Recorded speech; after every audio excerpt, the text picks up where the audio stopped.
केवळ देह नाही, गुरु म्हणजे ज्ञानाचा प्रकाश आहे. अज्ञानाच्या अंधारातून बाहेर काढणारी दिव्य ज्योत म्हणजे गुरु.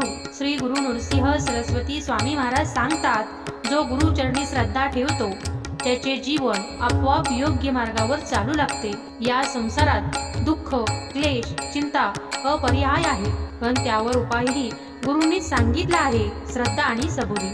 मन स्थिर ठेवा, नामस्मरण करा, दत्तगुरूंच्या नामात स्वतःला अर्पण करा. गुरु म्हणतात, कर्म करा पण फळाची आसक्ती सोडा, कारण निष्काम कर्मातूनच मन शुद्ध होतं आणि शुद्ध मनातच ईश्वर वास करतो. सत्याचा मार्ग सोडू नका, वाईट विचारापासून दूर राहा. जो दत्त नामाचा जप करतो त्याच्या जीवनातील भय नष्ट होते आणि घरात, मनात, जीवनात शांती नांदू लागते. गुरु हीच वाट, गुरु हाच आधार, गुरु कृपेशिवाय काही साध्य नाही. ओम श्री नृसिंह सरस्वती गुरवे नमः.